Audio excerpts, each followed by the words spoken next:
Alhamdulillah wa syukrulillah wa la hawla wa la quwata illa billah. Salatu wassalamu ala rasulillah wa ala alihi wa sahbihi wa mawala. Rabbi shrah li sadri wa yassir li amri wa hlul 'uqdatam min lisani yafqahu qawli. Amma ba'du.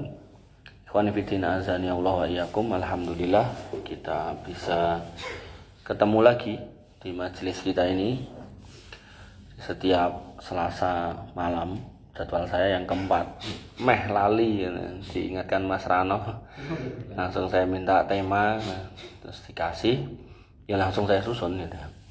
Tema yang diajukan ke saya adalah kerinduan kita kepada Nabi Muhammad SAW. Dan jangan sampai keliru, bahwasanya Nabi juga merindukan panjenengan. Yang pertama yang harus kita ketahui, bahwasanya setiap orang yang ngaku beriman itu pasti mencintai beliau, dan cinta itu akhirnya melahirkan kerinduan.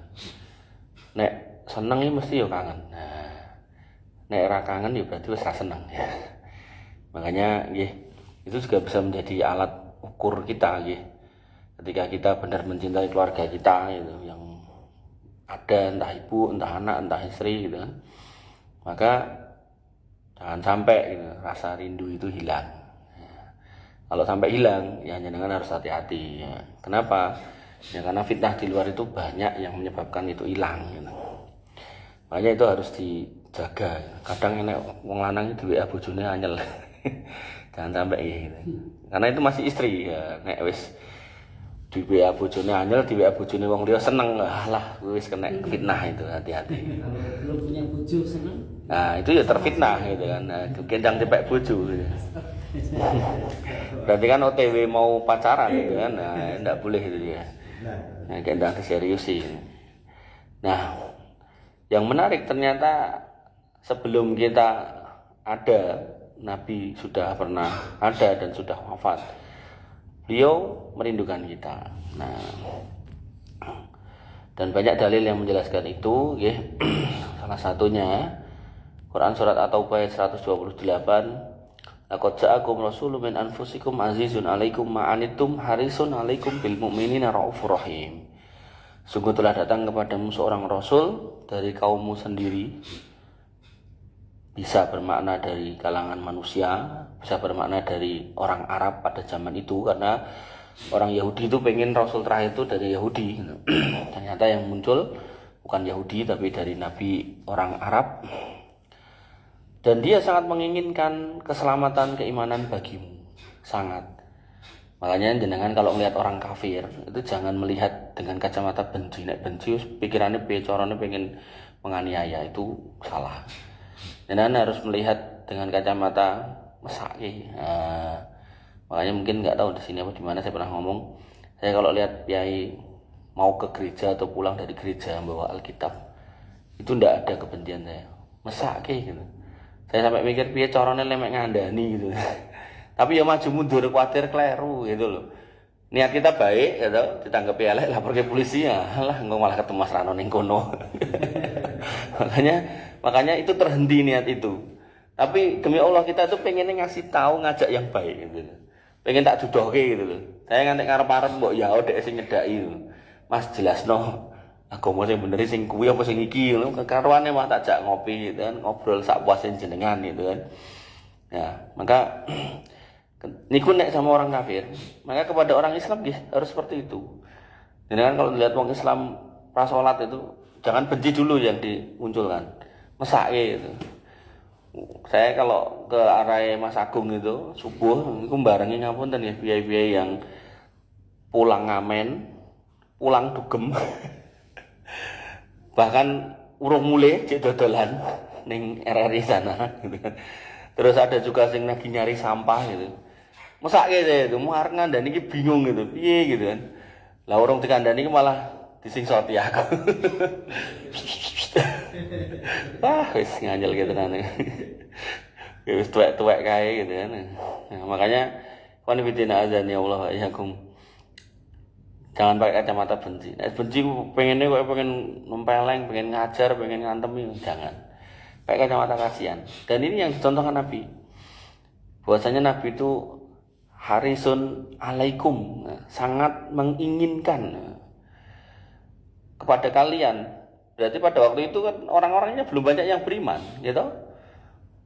Nah, kemudian begitu sudah masuk jadi iman, alaikum harisun alaikum, terus bil mu'minina raufur rahim. Begitu sudah masuk jadi orang beriman, raufur rahim yang maju. Nah, beliau itu orang yang sangat sayang sama kalian dan yang sangat berbelas kasih sama kalian. Nah, makanya tadi saya bilang, ketika ketemu orang aneh-aneh niku jangan kebencian dulu yang muncul. Karena nek benci pengennya pokoknya menganiaya, pengen ngantemi, pengen macam-macam.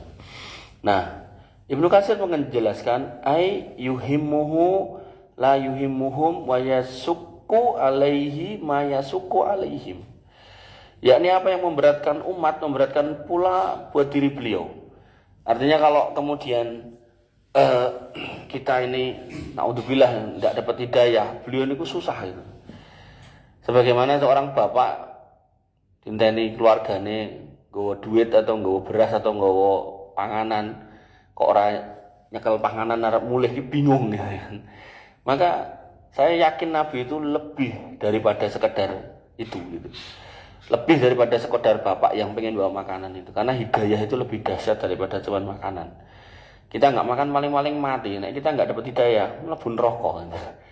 Makanya dalam sirah itu disebutkan bagaimana Ibunda Aisyah itu sebulan itu pernah nggak makan yang sifatnya dimasak, jadi cuman kurma, dan itu juga nggak banyak. Di satu waktu pernah didatangi seorang wanita bawa 2 anak perempuan, diminta sodakohnya, ya nggak bisa ngasih kurma banyak, mau dikei siji, itu dibelah loro, dikei anak wedok satu mbok mau nyawang tok. Coba, artinya kondisi kita dari sisi kehidupan dunia makanan itu, wetenge gede-gede saya, Mas Amar, Mas Agung gitu. Itu menunjukkan insya Allah orang kurang mangan, nek mau urusan mangan loh ya. Gitu. Nah, tapi nek pembandingnya pengen di rumah ngono kae gitu. Nah, itu mungkin kita beda-beda dalam hal itu. Tapi nek mau urusan pangan, kondisi Nabi itu enggak lebih baik daripada kita gitu. Tapi apakah Nabi itu orang jelek? Enggak, karena memang enggak ada hubungannya hidayah sama kekayaan dunia itu tidak ada hubungannya. Dan kemudian Ibnu Katsir melanjutkan perkataan beliau, dan beliau sangat menginginkan kebaikan bagi mereka dan serta sungguh-sungguh dalam memperbaiki keadaan mereka. Jadi benar-benar Nabi itu menginginkan kebaikan buat kita sedemikian rupa, jangan sampai kita itu jadi manusia itu tersesat itu loh. Dan kemudian dalam sebuah hadis Nabi mengatakan, niki penghibur buat jenengan, tenang. Mungkin nggak tahu, jenengan pernah dengar apa nggak tahu. Nanti nek wis tak wocok tak tekoki ya. Nabi mengatakan apa? Waditu ani lakitu ikhwani. Aku ki bener-bener pengen ketemu sama ikhwani. Ikhwani itu nek basa kita dulur-dulurku. Sahabat begitu dengar itu mengatakan, alasna ikhwanaka ya Rasulullah. Bukankah kami itu saudara-saudara engkau ya Rasul? Kata Nabi, antum ashabi, kowe iki sahabatku, dudu sedulurku. Dudu sedulurku bukan berarti menafikan bukan saudara, bukan, tapi maksud istilah ikhwani itu loh. Sing tak maksud ya sahabat dan kita sama-sama sebagai saudara sesama muslim kepada Nabi, ya umat Nabi ya. Cuman dalam bentuk istilah. Yang sahabat Nabi nggak mau menyebut sebagai ikhwani, kamu tuh sahabat bukan ikhwani. Wa ikhwani yang namanya saudaraku yang tak rindukan itu. Nah, qaumun amanubi walam yarawni, yaitu manusia-manusia yang mau menerima aku sebagai Rasul, tapi dia nggak pernah ketemu aku. Mas Adrian pernah dengar hadis ini nggak? Pernah, alhamdulillah. Artinya apa? Jenengan, itulah yang disebut dengan ikhwani. Dan Nabi tadi mengatakan apa? Waditu, aku pengen banget ketemu. Berarti jenengan niku pengen ditemoni, dienteni. Nanti ada kata dienteni. Ikhwani bidina azani Allah wa iyyakum. Imam An-Nawawi mengatakan fi fadilatun adimatun liman amana bi Nabiullah Muhammad SAW walam yarahu. Hadis ini menunjukkan keutamaan besar buat mereka yang mau menerima iman kepada Allah dan Rasulnya tentunya, walaupun belum pernah ketemu. Iki angel lho iki, tenan. Percaya ning ra tau ketemu ning percaya gitu kan. Makanya landasannya ini adalah ilmu. Nah, ilmu didapatkan di majelis ilmu. Makanya nek majelis ilmu jenengan ndak ngomong ke ilmu, mau ngomong ke mbuh gitu kan. Ngomong ke ngapunten ya sholawat ini sholawat itu gitu kan, nggak wariskan ilmu, alah angel nanti. Makanya yang harus kita pahami adalah Nabi itu menginginkan ketemu dengan ikhwani, dan ikhwani itu orang yang beriman tapi tidak pernah berjumpa. Dalam riwayat lain dari Abu Hurairah, Nabi SAW pernah mendatangi Atal Makbarah, mendatangi kuburan, dan beliau bersabda, Assalamualaikum daraqaumin mu'minin. Salam keselamatan semoga tercurah kepada kalian semua yang tinggal di sini, wahai orang-orang yang beriman. Wa inna insya Allah bikum lahikun, dan insya Allah kita akan segera berjumpa bersama lagi. Waditu anna qad ra'aina ikhwanana, sungguh aku ingin seandainya kita nanti bisa bertemu dengan kalian saudara-saudaraku. Qalu, sahabat yang mendengar mengatakan apa? Awalasna ikhwanaka ya Rasulullah, bukankah kami ini saudara engkau? Qala, kata Nabi, antum ashabi wa ikhwanuna alladzi lam ya'tu ba'du. Kamu itu sahabat-sahabatku. Maka nanti dalam definisi sahabat Nabi itu orang yang beriman dan melihat Nabi. Nah, kata Nabi, kamu itu sahabat-sahabatku, sedangkan saudara kita adalah orang yang belum lahir pas zaman ini. Artinya nanti, masih nanti, mbuh sapa. Ternyata setelah 1500 tahun muncul Agung, muncul Adrian, gitu kan.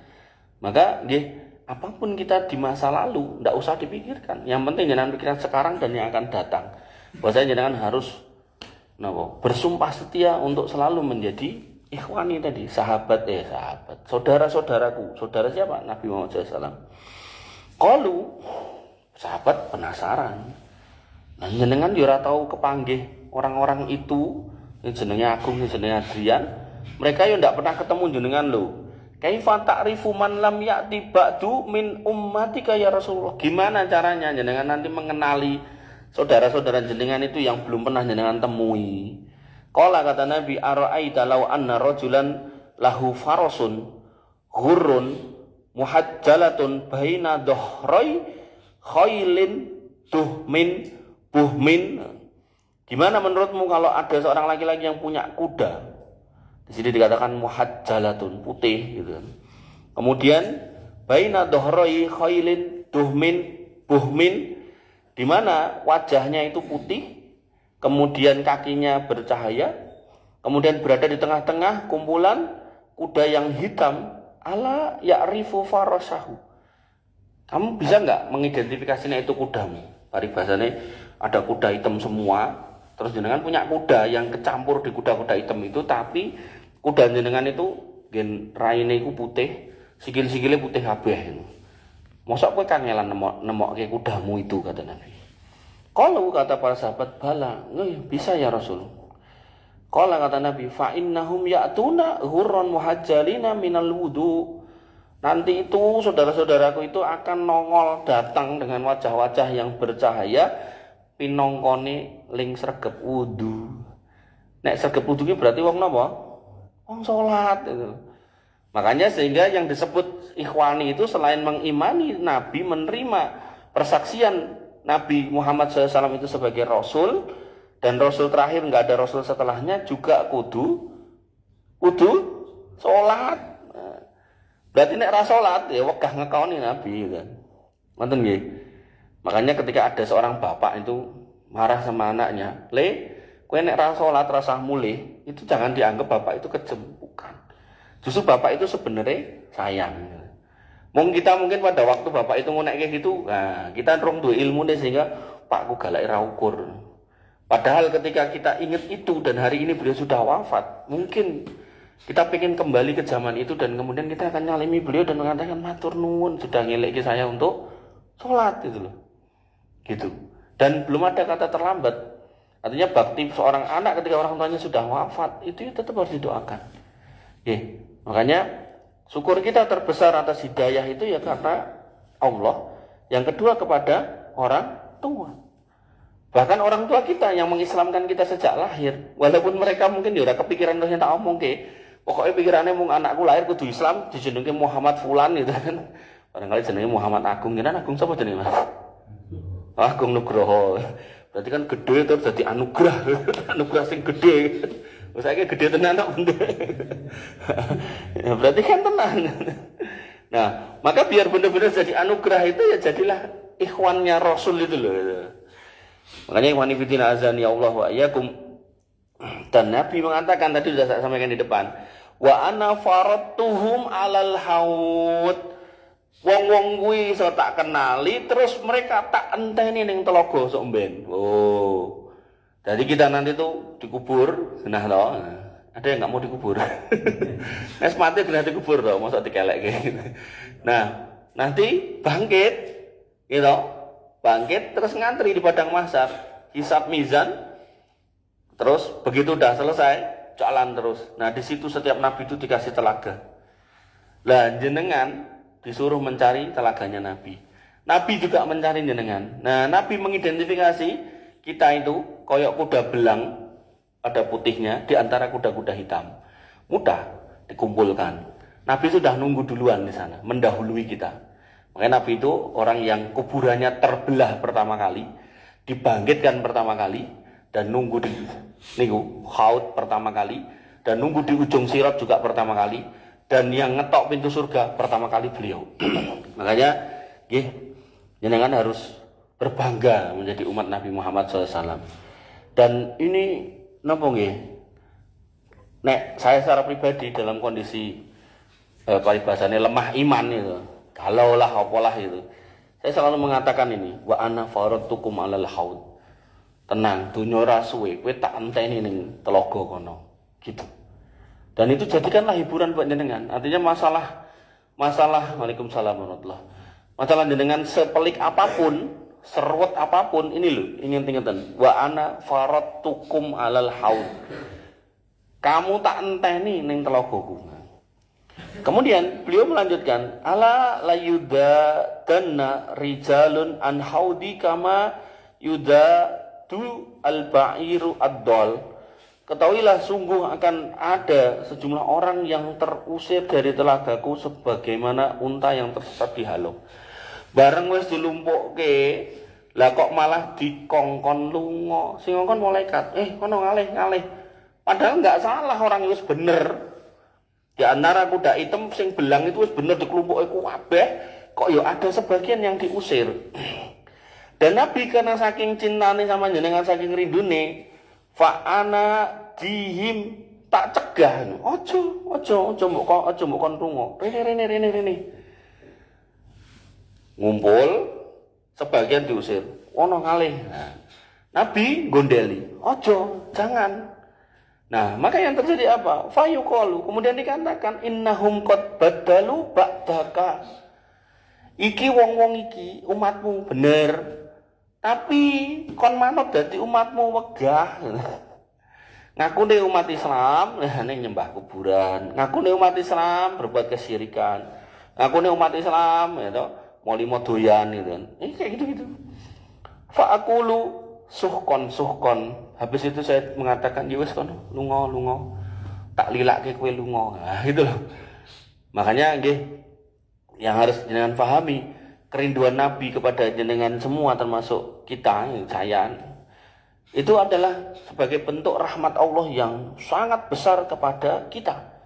Jangan sampai disia-siakan. Nah, nanti ada insya Allah. Mudah-mudahan waktunya cukup. Imam Nawawi mengatakan fihi bayanun safaqatan Nabi SAW ala ummati. Nah, di sini menjadi penjelasan tentang bagaimana kasih sayang Nabi SAW kepada umatnya. Wahirsuhu ala ikramihim. Dan semangat beliau untuk memuliakan kita. Wabayanu karomatahum alaih. Dan penjelasan tentang kedudukan umat ini di sisi beliau SAW. Wastibaqahu ila ru'yatihim.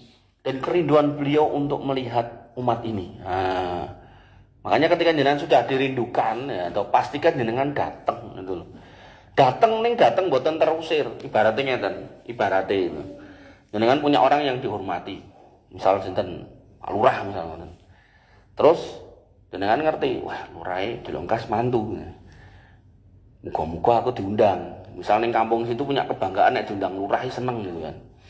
Nah, lurahe undang. Nah, kayak undangan lah. Muhammad Amar gitu ya namanya Muhammad Amar ya. Lali ngertine Amar tok. Nah, diundang saking senenge atau mung diwaca tanggale gitu kan. Mangkat ya. Ternyata ten niku enten tulisane, ya, yang enggak pakai baju koko enggak boleh masuk. Mas Amar nganggo batik. Nah, kira-kira kon mulih apa ora? Mulih ra entuk mlebu gitu. Makanya ketika kita dirindukan untuk ditunggu di telaga Nabi, pastikan jenengan ke sana itu dengan uga rampe yang bener gitu loh. Jangan sampai wis tekan kono ngumpul malah kon lunga. Dan itu menyedihkan, sangat menyedihkan karena ndak ada lagi dekengan dari manapun, ndak ada. Ibaratnya satu-satunya dekengan yang kita harapkan itu Rasul lewat gah piye itu Bu. Makanya fani fitina azani Allah wa iyyakum. Ibnu Hajar menegaskan wa fihi tasliyatun li ahli iman alladzi lam yudriku zamanahu sallallahu alaihi wasallam. Hadis tadi adalah penghibur bagi orang-orang beriman yang tidak mendapatkan kesempatan hidup di zaman Nabi. Jadi jenengan senajan ra ketemu Nabi ora usah kemudian dari rumus mbok ya aku urip zaman Nabi. Urung karuan jenengan mungkin nek urip zaman Nabi, ya, urung karuan jenengan kok dadi wong beriman iso-iso dadi koncone Abu Jahal, koncone Ubay bin Salul, Abdullah bin Ubay bin Salul. Maka alhamdulillah itu harus kita ucapkan apapun keadaan kita, walaupun mungkin kita pernah punya cerita sebelum ini, maka itu kita tinggalkan. Nah, kita berkomitmen untuk merubah sejak sekarang sampai nanti kita meninggal. Makanya ikhwan fillah azani Allah wa iyyakum. Orang-orang yang dicirikan sebagai muttaqun itu adalah pada Quran surat Al-Baqarah ayat 3, alladzina yu'minuna bil ghaib. Dia punya iman pada hal yang gaib, tapi enggak mau waton gaib. Gaib yang mana? Yang dijelaskan oleh Allah dan Rasulnya. Artinya enak ADC ada ayatnya kita imani walaupun kita enggak pernah nemoni. Jadi enggak kemudian semua sing gaib-gaib terus iman nenek pocongan gendruwo segala macam, enggak ya gitu. Kita harus kemudian punya landasan atas hal gaib yang harus kita percayai gitu loh. Wa yuqimuna shalah, punya iman itu terus sholat. Makanya tadi dicirikan apa? Dia bercahaya sebagai bekas wudu. Nek aku tak wudu tok rasa sholat ya tetep ora kena gitu loh. Ya jenenge wudu itu kan syarat untuk sholat ya. Berarti nek wudu ya sholat ya wudu gitu. Kemudian wa mimma razaqnahum yunfikun, dan dia juga membenarkan hari kebangkitan hari akhir dengan menafkahkan rezeki yang didatangkan oleh Allah kepadanya, bentuknya apapun dia infakkan. Dan infak juga enggak harus oke-okean gitu loh. Jangan punya duit 5.000 diinfake 1.000 alhamdulillah. Berarti kan wis piro? 20%. Jangan duit 1 juta diinfake 1.000 alhamdulillah. Berarti udah 10% gitu. Artinya dalam kondisi jenengan punya duit 1 juta, jenengan infake 10.000 karo wong duit 10.000 diinfake 2.000, ijik menang pahalane sing infak 2.000 duit 10.000. Gitu. Jadi infak itu bukan soal banyak-banyakan, tapi soal ketulusan satu, yang kedua soal rasio. Nah, makanya yang namanya Abu Bakar sama Umar tuh lomba-lombanan. Begitu ada panggilan, yo iki meh jihad apa sing meh infak gitu kan. Umar bin Khattab mengeluarkan setengahnya, tapi dia kepo, tanya sama Rasul, ya Rasul, Abu Bakar mengeluarkan berapa? Umar bertanya, kata Rasul, dia infakkan semua yang dia punya. Umar lah terus tanya, nah terus anak istrinya ditinggali apa? Kata Umar bin Khattab, ditinggali Allah. Nah, ini dijelaskan oleh sebagian ulama, maksudnya bukan semua harta terus dikek-keran di omah ngoten mboten, tapi sing digowo. Nah, jeneng wong sugih kan kadang gowo. Sama Samar itu ngantongi duit 10 juta ya kan, tiba-tiba nek kesepakatan infak tok kabeh. Ning omah jane 2 miliar gitu. Gitu. Jadi ora terus kabeh sak omah-omahe dikek-ke gitu. Jadi jangan salah paham. Nanti ada orang sing infak itu berlebihan sampai akhirnya keluarga ra digagas itu salah. Sehingga nanti sifat dari ibadur rahman itu alladzina idza anfaqu lam yusrifu wa lam yaqturu wa kana baina dzalika qawama. Dia itu punya sifat senang berinfak, tapi tidak leluihan dan juga tidak pelit. Dia ada di tengah-tengah gitu. Nah, tengah-tengah ini maksudnya gimana? Maksudnya ya kebutuhan rumah tangga teramankan dulu. Kok enek turahan, dalah dikantongi. Mungkin tadi habis apa tadi? Didilan ya, dilkenan itu kan. Ya, dikantongi duitnya ning omah jek enek gitu kan, nah, langsung tok kabeh gitu kan. Makanya itu model-model dari Abu Bakar. Tapi nek Umar setengahnya saja gitu. Qani bidina azani Allah wa iyyakum. Ayat itu ditafsirkan atau dijelaskan oleh Ibnu Katsir, ay yusaddiquna bil ghaib wa huwa ala ghaba anhum mimma ahbarathum bihir rusul. Yaitu orang beriman itu membenarkan perkara yang gaib yang tidak mereka lihat sebagaimana yang diberitakan oleh para rasul. Makanya tadi saya garis bawahi, gaib yang diimani itu yang ada dalile, bukan yang ngawur gitu kan. Nanti anak wong cerita aku baru ketemu Jibril, aku baru ketemu Nabi Khidir lah, apalah, nah itu jelas dusta semuanya. Makanya saya nggak tahu sudah ngirim ke Mas Rano atau belum. Jadi ada WA yang saya buat itu, yang mau bertanya belum ya? Belum. Nah, yang mau bertanya itu ada nomor itu dan jangan tinggal kirim WA, sewaktu-waktu bisa tak jawab gitu. Mas Agung udah tak kirim? Oh ya. Oh udah dikirim? Oh udah di-share juga. Oh ya alhamdulillah. Artinya nek kita ketemu sebulan sekali, ya jangan bisa bertanya pada saat tidak ketemu. Nanti kok sedina pengen 30 ya entuk gitu kan. Nah, gitu. Tulis Rehan nomornya. Saya nek rong. Belum buka WA. Atau belum ada di grup? Udah ada. Oh, ora tau nyimak grup. Grup liane sing disimak. Belum ada kuota. Pengusaha orang nek kuota piye engko nek arep ketemu klien COD nane. Wa ni bidina azan ya Allah wa iyyakum an Abi Jum'ah, dari Abi Jum'ah beliau berkata, "Qulna," kami bertanya kepada Nabi, "Ya Rasulullah, wahai Rasulullah, hal min qaumin a'damu minna ajron?" Apa ada kaum yang pahalanya lebih gede daripada kami? Wah, terus sahabat tuh dulu tuh tekokane ngono kuwi, Pak. Jadi enggak tekok soal piye carane entuk iki entuk kuwi, entuk nomor piro ndak. Tapi yang ditanya itu apa yang membuat iman bertambah, apa yang membuat iman turun, surga neraka, pahala, gitu terus gitu kan. Soal wong liya duite akeh ora tau patek gagas itu. Ora patek kepengin piye-piye gitu. Wah, Usman kok duite akeh man ajari aku piye carane gen koyo kowe gitu ndak gitu. Makanya di sini tanya, adakah kaum yang pahalanya lebih besar daripada kami? Aman nabika wattaba'naka. Kami telah beriman kepadamu dan kami mengikuti engkau. Nah, jadi mereka menggaransi. Ya Rasul, ada nggak yang lebih gede daripada pahala kami kira-kira? Wong kami ini orang yang pertama beriman loh. Piye gimana? Kira-kira gimana ya Rasul? Kalau kata Nabi, "Mayam na'ukum min dzalika wa Rasulullah." Apa yang menghalangi kalian untuk mendapatkan pahala tersebut? Artinya kamu itu jelas pahalamu gede. Mergo kamu tuh ngikuti aku Rasul. Cuman baina adhurikum ya'tikum bil wahyi minas sama. Sementara Rasulullah itu ada di antara kalian dan langit itu menurunkan wahyunya, artinya wahyu turun dari langit, maka pahalamu tetap sing paling gede. Tapi qaumun ya'tuna min ba'dikum yajidu kitaban baina lauhaini. Tapi nanti loh akan datang kaum yang kemudian dia tidak lihat, tidak ada pertemuan dengan mereka. Tapi mereka mengimani itu loh. Dua lembaran sampul, maksudnya apa? Quran yang ada sampul depan dan belakangnya. Itu akan diimani mushaf Quran itu.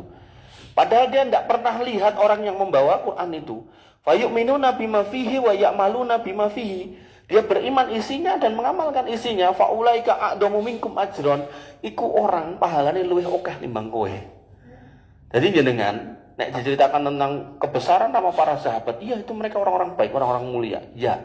Tapi nek jenengan bisa memperjuangkan hidup jenengan di sisa waktu ini, saya nggak tahu batasnya sampai kapan kan nggak tahu.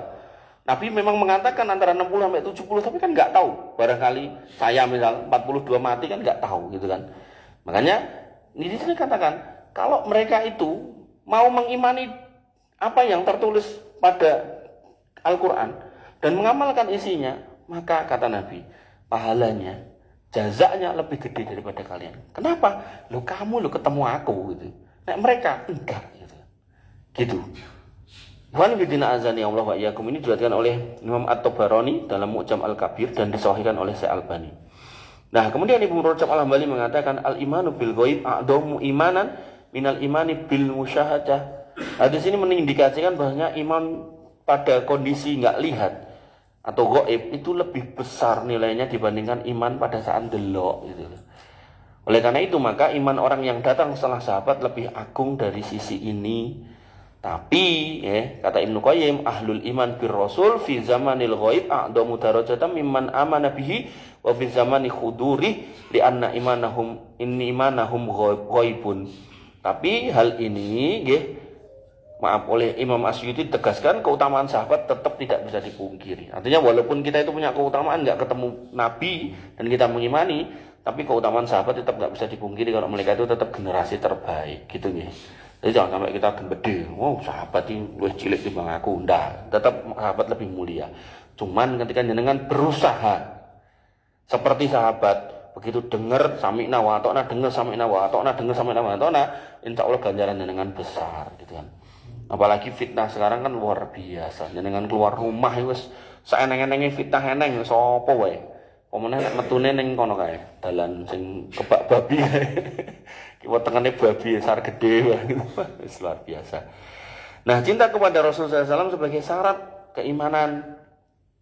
Dari Anas bin Malik radhiyallahu an, dia berkata, Nabi SAW bersabda, la yu'minu ahadukum hatta akuna ahabba ilaihi min walidihi wa waladihi wan nasi ajmain. Tidak beriman salah seorang di antara kalian dengan sempurna sampai aku lebih dicintai daripada orang tuanya, anaknya, dan seluruh manusia. Artinya gini, ketika kita dihadapkan pada pilihan, misal bapak kita mengatakan, naudzubillah, misal bapak kita non muslim itu mengatakan, nek kowe milih dadi wong Islam wis rasah dadi anakku, misal gitu. Maka ketika kita bisa mengatakan aku tetap akan jadi orang Islam dan aku akan tetap mengakui jenengan sebagai bapak, maka itulah orang Islam yang terhebat. Jadi dia akan tetap berjuang untuk mempertahankan keimanan, walaupun bertentangan dengan keluarganya dan bahkan kiri kanannya dan bahkan orang-orang yang dicintainya nggak mau. Makanya gini, ketika jenengan sudah memilih jalan ini, satu yang harus jenengan lakukan ketika memang dulu pernah punya cerita yang jelek, ya jauhilah circle yang jelek itu. Kemudian yang kedua, kalau yang jelek itu adalah keluarga kita, maka kita harus berusaha untuk mengajak mereka kepada jalan yang baik ini. Jangan sampai kemudian kita malah mengalahkan Allah dan Rasulnya dengan selainnya. Kalau itu yang terjadi, maka di situ adalah jalan di mana kita dipertanyakan keimanan kita. Tenan pora ling iman iki gitu. Qul bidina azani Allah wa iyyakum. Dan Allah Subhanahu wa taala menyebutkan tentang indikasi seorang itu mencintai Allah, nanti Rasul dan Allah. Qul in kuntum tuhibbunallah fattabi'uni.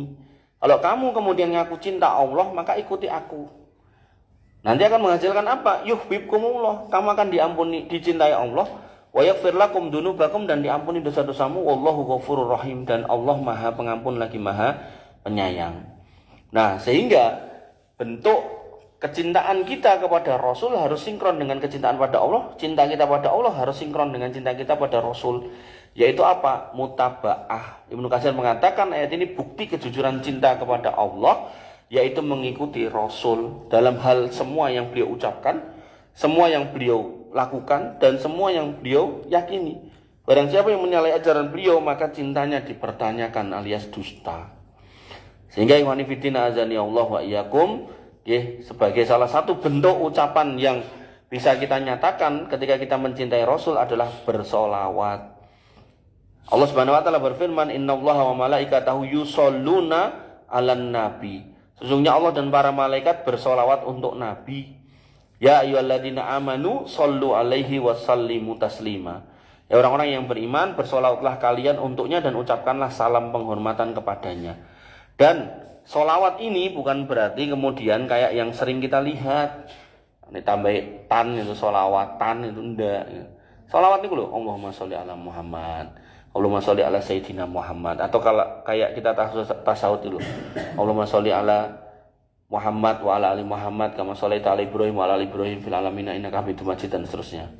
Nah, salawat itu, karena kalau yang pakai tan itu kadang-kadang itu di negara Arab sana itu nyanyian tak jane. Persis kayak nyenengan yang delok dangdutan, delok musik-musik pop itu ning bahasa Arab itu loh. Terus dikai napa? Terban yang ditutuki itu loh. Nah, terus ning kene dadi selawatan, bukan. Ya Habibi itu bukan kepada Nabi, itu kepada pacarnya, kekasihnya. Dan marah lagi nanti ada salawat-salawat yang kemudian berbau kesirikan, misal madad ya Husain.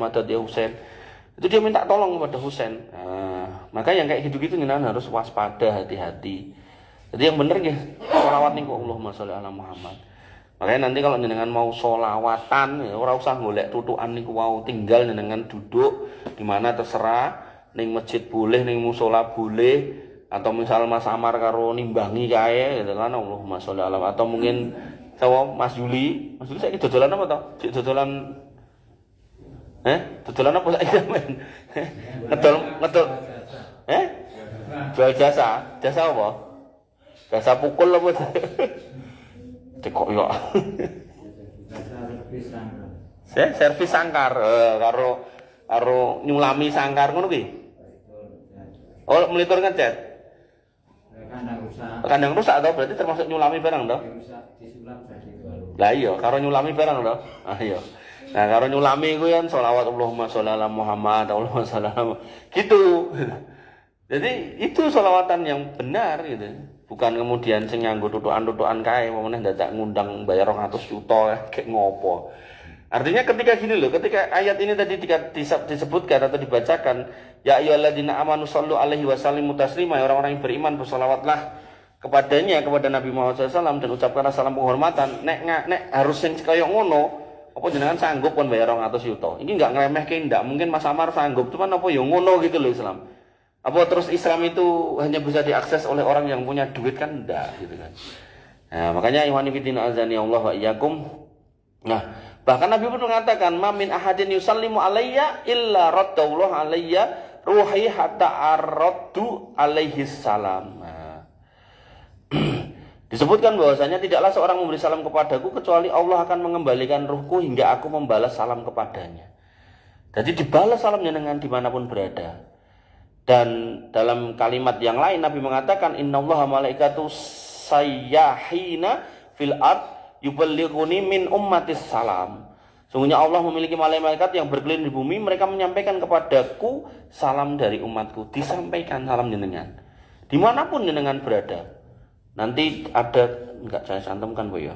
Sampai kan Nabi mengatakan, ainama kuntum taghluhuni sholatakum, dimanapun kamu berada salammu itu akan sampai kepadaku. Makanya ikhwan fillah azani Allah wa iyyakum, Islam itu bersifat universal dan berkeadilan. Artinya gini, siapapun bisa mempraktekkan. Ketika jenengan memang pengen mengucapkan salam di depan makam Nabi, jenengan punya sangu, ya monggo. Tapi buat jenengan yang tidak punya sangu, ya ucapkan dari Indonesia, tidak apa-apa. Gitu. Makanya tidak perlu kemudian kita berpikir, aku nek ra nekani sing acara kaya aku berarti tidak cinta Rasul. Enggak gitu. Jenengan bisa mengekspresikan cinta itu dimanapun berada. Bersolawat bisa dimanapun berada. Misal Mas Rano sambil nunggoni niku propiyai ten niku atau solawat sing akeh itu boleh gitu, enggak apa-apa. Jenengan sambil Mas Adrian nunggoni PNS penjaga noto sepeda, pegawai noto sepeda lah. Karo noto sepeda karo solawatan Allahumma sholli ala Muhammad, Allahumma sholli ala Muhammad. Ning aja kaya Yusuf Mansur didadekke tirakat nek ndelok lemah kosong terus disolawati ben entuk, itu enggak ada kayak gitu ya, enggak ada. Nabi dan para sahabat enggak pernah mempraktikkan kayak gitu. Jadi ngomongnya nek mlaku ning mall itu kon solawati kabeh nunggu gen iso ketuku kabeh, itu enggak ada kayak gitu ini. Enggak bener kayak gitu, keyakinan kayak gitu. Nah tapi kok dek iso, itu namanya istidrak. Jadi sesuatu yang tidak sesuai dengan ajaran Nabi dipraktekkan kok punya hasil, itu namanya istidrak. Artinya kita harus kembali kepada ajaran Nabi, mana yang baik, mana yang benar. Wis, monggo Mas Ustadz David. Neng kono kene lho. Kali ngomong. Qani bidina azani Allah wa iyyakum. Sehingga tanda kerinduan kita hakikatnya adalah meniti sunnah beliau. Nabi sudah rindu kita. Nah, bagaimana kita kemudian rindu beliau? Nah, kata Nabi, kullu ummati yadkhulunal jannah illa man aba. Semua kita, panjenengan semua sudah dikasih kaplingan surga. Wis genah gitu kan. Tapi kata Nabi, illa man aba, enak sing megah gitu. Paribasane jenengan duwe wong tuwa, orang tua. Wong tua ngomong, "Le, wis pokoke kowe sekolah sing bener ya to. Engko sarjana, begitu sarjana wis tak kei omah." Dadi kowe golek bojone wae ngono. Ngono ki terus bocah, "Moh Bu, aku tak golek omah dhewe." Kira-kira ngoten niku bocah piye? Yang mboke gelo bocah ya luput gitu kan. Wong mesti cepake emoh gitu. Tapi ada orang kayak gitu. Makanya Nabi mengatakan kullu ummati yadkhuluna jannah. Setiap orang yang ngaku umatku tadi yang jane wis iman nek ora ketemu aku, ku jane dicepake kaplingan surga. Yadkhuluna jannah genah gitu. illa man aba, kejaba sing wegah. Lho kaya nek wong wegah. Makanya para sahabat bertanya, "Wa may ya'ba ya Rasulullah? Sinten sing wegah niku? Sing mboten kersa niku?" Kala kata Nabi, "Man ata'ani dakhalal jannah." Sing manut kuwi sing mlebu kaplingane. Wa man asani faqat aba. Ngeyelan. Nah, ngakune wong Islam gak gelem salat itu kan. Nah, kuwi wong sing wegah. Makanya tadi ketika mboke ngomong tadi, Rehan rampung eling kuliah. Kok nek rampung ki omah PN lho. Mak kuliah ra rampung, ya omah ra dadi keke. Au, kon kuliah rampungke kon fokus ngono malah fokus dolanan FF gitu. Saiki apa to game sing lagi rame apa to? ML. Kon sinau malah dolanan HP. Entek-entek. Akhirnya ra lulus. Ya wis omahe ra sida kowe tak dol meneh. Apakah orang tuanya yang salah? Ya enggak loh, anaknya yang salah wong mesti kandhani kono kok ngeyel. Makanya ikhwan fillah azani Allah wa iyyakum, kerinduan yang benar akan melahirkan ketaatan. Sehingga ketika jenazah sudah dirindukan dan kita merindukan, maka kita akan taat. Allah berfirman pada Quran surat At-Taubah ayat 24, "Qul in kana aba'ukum wa abna'akum wa abna'ukum wa ikhwanukum wa azwajukum wa asiratukum wa amwalun taraftumuha wa tijaratun takhshawna kasadaha wa masakinu tardawnaha ahabbu ilaikum minallah wa rasulih wa jihadin fisabilillah fatarabbasu hatta ya'ti Allah bi amrih wallahu la yahdil qaumal fasikin." Katakanlah jika bapak-bapakmu, anak-anakmu, saudara-saudaramu, istri-istrimu, keluargamu, harta kekayaanmu yang mbok usahakan, perdagangan yang kamu khawatir rugi, rumah-rumah yang kamu bangun, yang kamu cintai, kamu sukai, ternyata lebih kamu pilih daripada Allah dan Rasulnya, dan dari perjuangan di jalan agama, yaitu jihad, maka tunggulah sampai Allah mendatangkan keputusannya dan Allah tidak memberi petunjuk pada orang-orang fasik. Makanya ketika kita sampai meninggalkan Allah dan Rasulnya demi tadi itu, apa sing jenenge demi menungso, demi bondo, demi rumah, maka kita adalah orang-orang yang rugi. Oleh karena itu maka ikhwani fillah azani Allah, Ibnu Katsir mengatakan ai man kana hadza ahabbu ilaihi minallah wa rasulih wa jihadin fisabilih fantadiru madza yahillu bikum min uqubatillah. Siapa yang meninggalkan cinta kepada Allah Rasulnya dan perjuangan di jalan agama ini, maka tunggulah apa yang Allah akan timpakan, yaitu berupa hukuman. Dan kemudian termasuk bentuk cinta kita kepada Nabi adalah kita jadikan beliau sebagai suri tauladan. Laqad kana lakum fi rasulillahi uswatun hasanah. Sungguh telah ada pada diri Rasul itu suri tauladan yang baik. Buat siapa? Liman kana yarjullah, buat mereka yang mengharapkan rahmat Allah wal yaumal akhir, dan yang mengimani tentang kedatangan hari akhir, wa dzakarallaha katsiran, dan buat mereka yang banyak mengingat Allah Subhanahu wa taala. Ibnu Katsir mengatakan hadhil ayah aslun kabirun fit ta'assi bi Rasulillah SAW fi aqwalihi wa af'alihi wa akhwalihi. Ayat ini adalah landasan besar dalam menteladani Nabi, baik dalam ucapan, perbuatan maupun keadaan. Makanya ikhwan fillah azani Allah wa iyyakum, ketika jenengan umpama ya melihat ada orang jenggoten, jenengan kok ora, kan pilihan ya. Maka paling boten jenengan paham nek orang jenggoten itu pengen ikuti sunnah Nabi. Maka jangan jenengan cela, jangan jenengan elek-elek, jangan jenengan candai sing ora-ora. Kenapa? Karena dia berusaha untuk ngikuti yang dia idolai, yaitu Nabi. Nah, soal pilihan jenengan kok boten atau belum, maka itu pilihan jenengan, tidak apa-apa. Jenengan milih itu. Cuman jangan kemudian mencela orang yang mencoba untuk istiqomah itu loh. Oh, koncone ra tau jenggot kok saiki ganteng kayak wedhus ya. Jangan gitu loh. Jangan gitu kan. Jangan, karena celaan itu kembali kepada Rasul hakikatnya. Kita mencela Rasul hakikatnya. Makanya ikhwani fillah azani Allah wa iyyakum.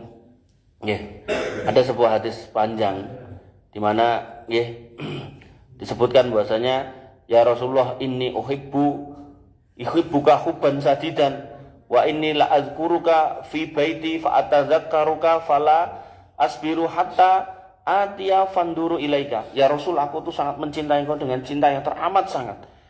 Dan aku selalu menyebut nama engkau di rumahku. Dan aku selalu menyebut-nyebut nama engkau, dan aku tidak sabar untuk pengen ketemu engkau. Wa idza dzakartu mauti wa mautaka araftu annaka idza dakhaltal jannah rufi'at ma'an nabiyyin wa inni idza dakhaltul jannah khasitu alla araka. Dan aku ketika ingat kalau aku akan mati, jenengan akan mati, lah aku khawatir nanti di sana aku tidak ketemu jenengan, wong jenengan nek mati itu kumpul dengan para nabi, lah aku kumpul sama ini yang belum tentu juga kumpul sama para nabi, lah aku khawatir tidak ketemu engkau. Maka kemudian turun Quran surat An-Nisa ayat 69, wa may yuti'illaha wa rasulahu fa ulaika ma'al ladzina an'ama Allah alaihim minan nabiyyin wasiddiqin wasyuhada wassalihin wa hasuna ulaika rafiqa. Barang siapa yang mentaati Allah dan Rasulnya, maka mereka akan bersama dengan orang-orang yang dianugerahi kenikmatan, yaitu para nabi, para siddiqin, syuhada, dan orang-orang solih. Artinya ketika jenengan bukan nabi, jenengan ada potensi ketemu dengan nabi. Di sini kan disebutkan orang-orang solih, sebaik-baik teman itu siapa? Tadi dikatakan nabi, siddiqin, syuhada, dan orang-orang solih. Nek kemudian jenengan mau jadi nabi kan seorang kan? Maka peluangnya tinggal apa? Siddiqin. Siddiqin itu siapa? Orang yang senantiasa jujur, gak pernah ngapusi. Dan termasuk yang dia benarkan atau dia imani adalah semua yang disampaikan oleh Allah dan Rasulnya tanpa keraguan. Ini Abu Bakar As-Siddiq yang paling besar. Yang jenengan masih punya potensi, tapi nek sok ragu, adan orang mandek-mandek iki, perasaan lagi wae adan meneh. Nek ngono kuwi wis dicoret dari Siddiq jenengan ini. Karena Siddiq itu dia tidak pernah protes tentang syariat apapun, tidak pernah protes. Tidak pernah menghina, tidak pernah mencela syariat. Pokoknya sebagai corone dia total pol. Ada perintah apa dia mangkat, perintah apa dia mangkat itu kan. Nah kemudian anggaplah kita sudah kecoret dari situ, potensinya tinggal syuhada sama solihin. Syuhada dan jenengan harus jihad di tempat yang benar.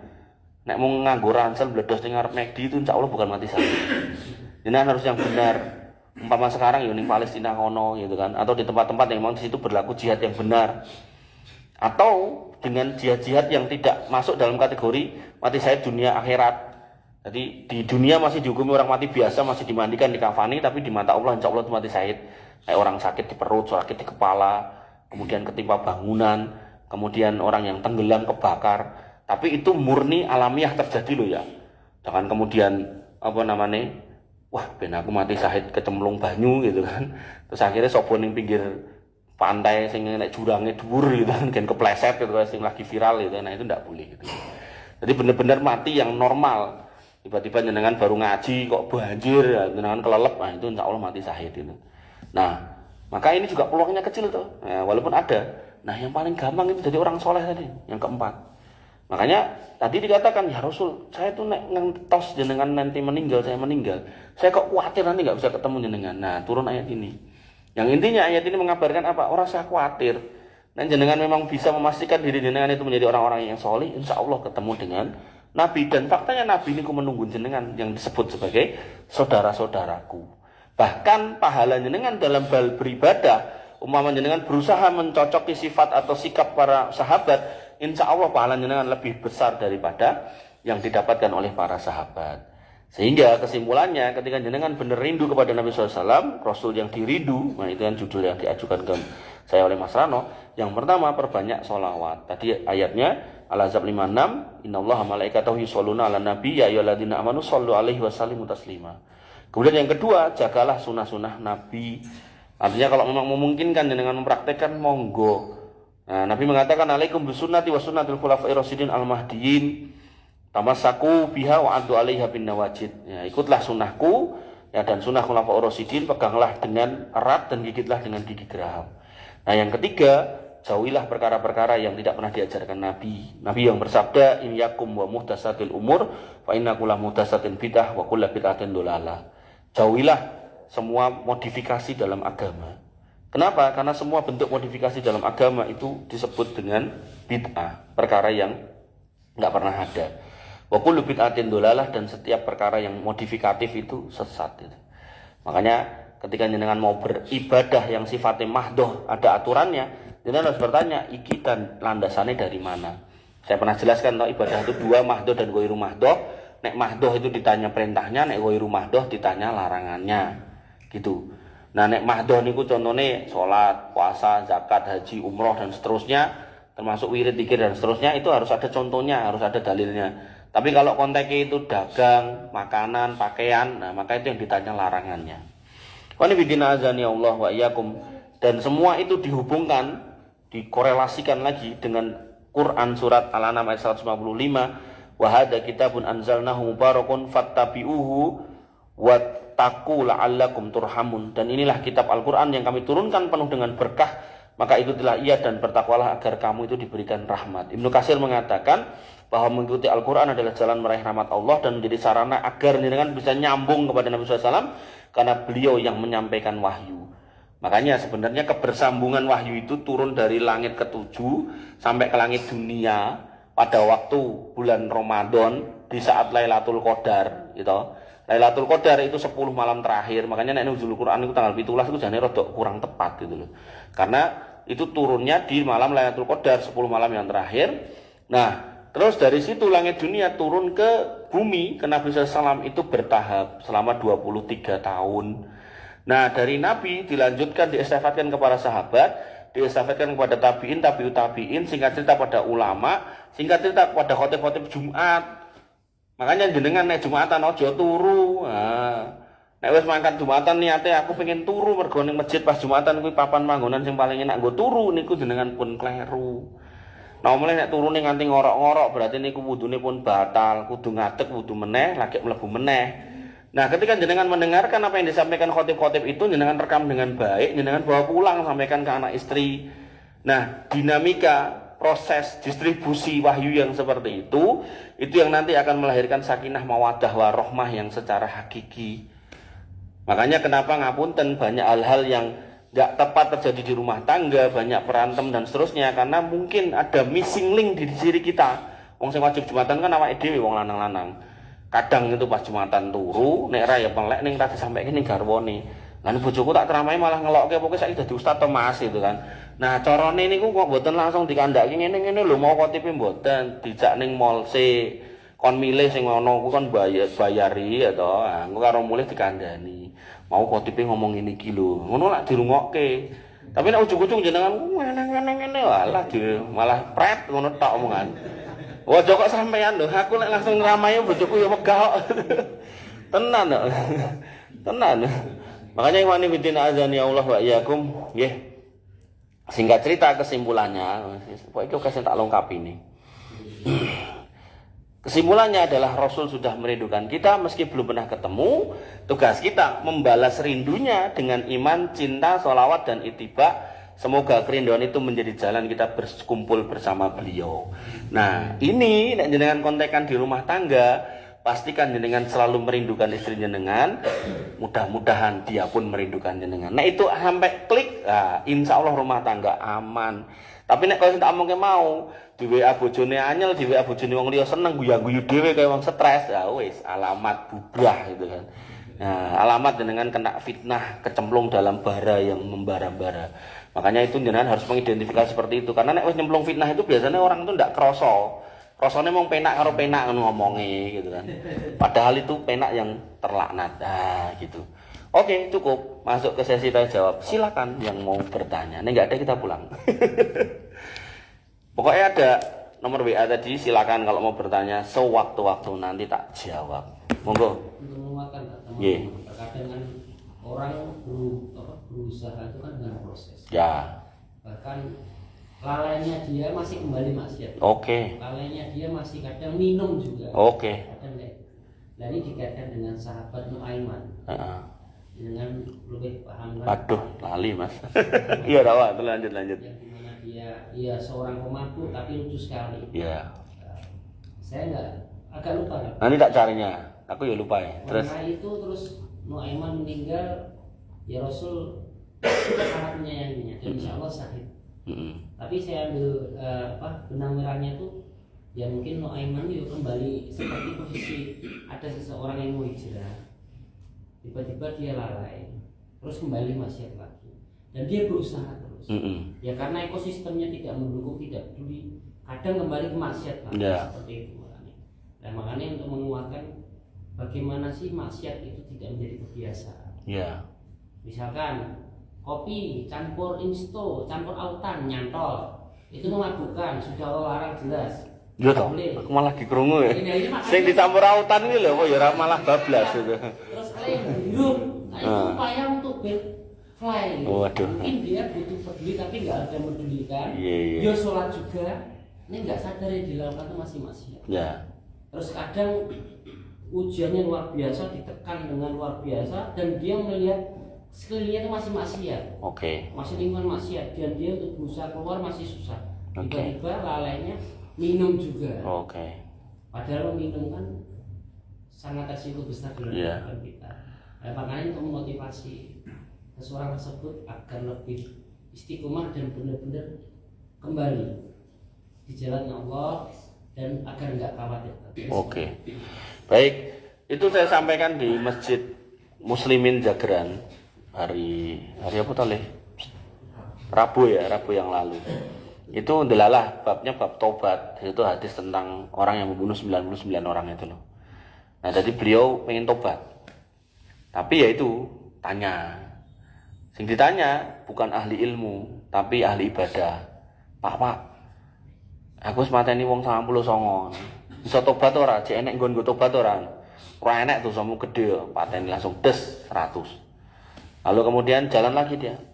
Ketemu seorang yang alim, orang yang ngerti ilmu agama. Pak, dosaku wis gede iki. Mateni 99 lagi wae tak genepi 100. Kira-kira masih punya atau ada enggak jalan saya untuk bertobat? Oh, ada. Gimana caranya? Mangkat ora ono kae Mas. Ning kampung ngono kae isine santri, Mas. Isine wong apik-apik, ora enek wong kaya kowe ngono ki ora enek gitu. Niki tak basake basa kita ya, ora enek. Modelanmu ngono ki ora enek. Kowe rono. Pokoke kowe mlaku rono. Jangan pernah menoleh ke belakang, jangan pernah kembali ke lingkunganmu yang lama. Kudu rono kowe. Ya, pokoknya ini tak bahasa bahasaku loh ya. Nek nanti bahasa hadis jane enek mati nek tak sampaikan nanti lama. Nah, dia jalan.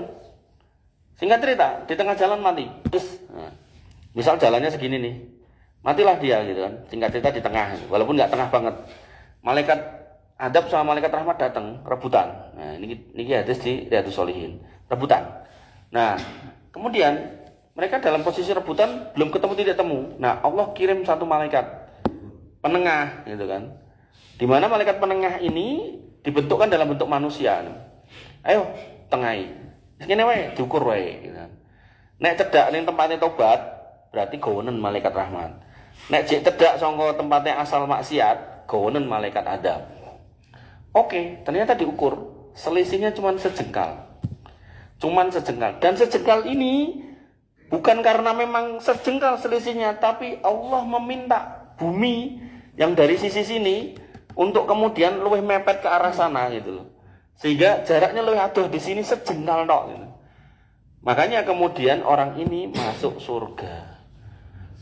Belum pernah tekan tempat tujuannya, belum selesai dalam proses tobatnya, tapi dia berproses mati di tengah jalan. Maka dia masuk dalam kategori mati syahid. Nah, yang menarik wanifidin azani Allah wa iyyakum, bahwasanya yang dilakukan oleh orang ini adalah meninggalkan lingkungannya yang lama. Makanya kalau memang jenengan ngapunten berasal dari lingkungan yang benar-benar hitam, artinya us koncone ki wetengen tukang mendem gitu kan. Enggak ada salahnya jenengan nglebokke kelambi ning jero ransel hijrah, ndak apa-apa. Raketan hijrah songkong gilingan ning Semanggi atau sebaliknya. Tapi aku salut tuh karo Mas Agung. Itu kadang ning kajian tak ceritakan.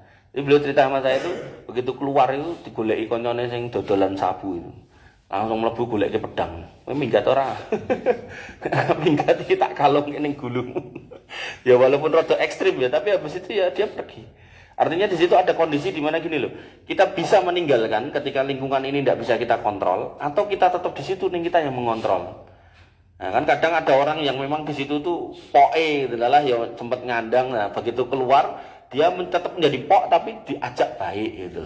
Tapi nek itu tidak bisa karena memang di situ kita itu cuma follower ya mau nggak mau. Jangan kemudian melawan arus yang terlalu kencang karena kita juga punya keterbatasan. Nah, makanya kemudian kisah yang kedua, ada seorang sahabat yang dia datang kepada Nabi, ya Rasul saya sudah berzina, 1. Diulangin aja, ya Rasul saya sudah berzina, 2. Ya Rasul saya sudah berzina, 3. Nabi nggak peduli, nggak gubris. Sampai yang keempat, ya Rasul saya sudah berzina. Nabi baru melengos. Karepmu apa tuh Mas kok ngomong ngono gitu. Ya saya pengen jenengan mensucikan saya. Oh ngono. Kowe iki sadar ora to zina iki apa? Ngerti ora? Ngertos. Piye? Ya kayak sumur, kok sumur mlebu timbo salah. Timbo mlebu sumur gitu kan. Kayak gitu nih. Tenan ya paham? Paham. Ya wes, dikumpulkan para sahabat untuk merajam orang ini. Merajam ini kan dilempari batu sampai mati. Dirajam orang ini, mati. Ada 2 sahabat yang kemudian ngerasani, udah mati ngerasani. Apa kata satu ke yang lainnya? Wong kuwi lho, kurang gawean. Saiki dhek nglakoni dosa, wis ora nek wong ngerti, kejaba dhek karo Gusti Allah lah kok dadak teko ning gone Nabi, kemudian ngaku akhirnya lak mati, dibandemi kirik, kayak kirik dibandemi. Bahasanya seperti itu, kamar matul kilab, kayak dilempari anjing. Kayak anjing dilempari gitu loh, dikerutuki gitu. Nabi dengar, tapi Nabi diem. Mereka kemudian jalan, naik kendaraan, gak disebut unta atau kuda. Sampailah Nabi di satu tempat, di situ ada bangkai keledai. Bangkai keledai ini dicutik kanggo kakine Nabi. Kemudian glempang. Kemudian Nabi mengatakan, wonge sing rasan-rasan mau di wong loro mau kontrene. Datang dia. Dia pripun ya Rasul? Medhok. Kuwi badang kuwi panganen cah loro. Loh, kok jenengan ngeken makan niki? Napa jenengan kesupen nek niki haram? Ora apa ngerti. Ning harame kowe mangan kuwi nganti entek. Kuwi ora luwih gedhe tinimbang kowe ngrasani dulurmu kae mau. Tak kandhani yo, tak kandhani. Dulurmu sing mau mbok rajam, senajan wis mati, senajan mbok lokke kaya ngono mau. Saiki rowe iki lagek kungkum ning sungai di antara sungai-sungai surga.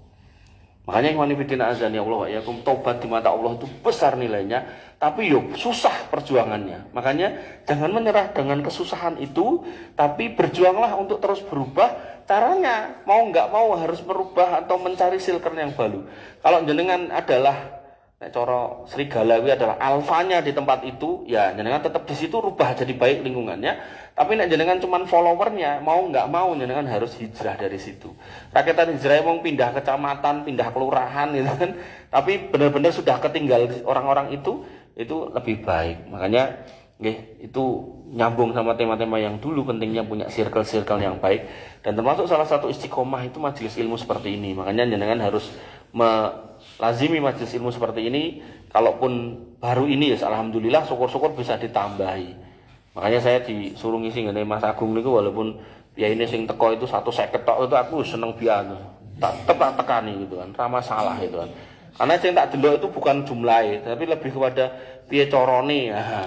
Satu tempat yang mungkin orang taune iki wernane rodok peteng, piye carane satu ketika itu rodok dadi padang gitu loh. Ngoten. Ada lagi yang lain? Cukup. Nggih, wani widina azani Allah wa Mas Juli anteng ora untu apa? Pokoknya udah tak kasih nomor WA, nanti tinggal silakan di WA sewaktu-waktu nanti tak jawab. Kita tutup dengan doa nggih, insyaallah enggak panjang-panjang, dah malam. Bismillahirrahmanirrahim. Alhamdulillahirabbil alamin, hamdan syakirin hamdan naimin, hamdan yuafi ni'amahu wa yukafi mazidah. Ya Rabbana lakal hamdu kama yanbaghi li jalalika wa adimi sultanik. Rabbana lakal hamdu anta nurus samawati wal ardi wa man fina wa lakal hamdu la ilaha illa anta subhanaka inna kunna minadh dhalimin wa illam taghfir lana wa tarhamna lanakunanna minal khasirin. Allahumma ighfir lil muslimina wal muslimat wal mu'minina wal mu'minat al ahya'i minhum wal amwat innaka samiun qaribun mujibut da'wat wa yaqdil hajat. Rabbana zalamna anfusana wa illam taghfir lana wa tarhamna lanakunanna minal khasirin. Rabbana ighfir lana dzunubana wa liwalidina warhamhum kama rabbawna shighara. Allahumma ighfir lahum warhamhum wa afihim wa'fu anhum wa akrim nuzulahum wa wasi' madkhalahum waghsilhum bil ma'i wasalji wal barad. Allahumma taqabbal minna siyamana wa qiyamana wa ruku'ana wa sujudana wa takhassu'ana wa tadarru'ana la ilaha illa anta subhanaka inna kunna minadh dhalimin wa illam taghfir lana wa tarhamna lanakunanna minal khasirin. Allahumma inna nas'aluka al-huda wa tuqa wal afafa wal ghina. Allahumma inna nas'aluka ilman nafi'an wa rizqan thayyiban wa amalan mutaqabbalan. Rabbana hab lana minas solihin, Rabbana hab lana minas solihin, Rabbana hab lana minas solihin wajma'na fi zumratil muwahhidin wa adkhilna jannatika jannatin na'im ya arhamar rahimin ya dzal jalali wal ikram. Rabbana atina fid dunya hasanah wa fil akhirati hasanah wa qina adzabannar wa qina adzabannar wa qina adzabannar. Wa akhiru ta'wana alhamdulillahi rabbil alamin wa sallallahu ala nabiyyina Muhammadin wa ala alihi wa sahbihi wasallam ajmain.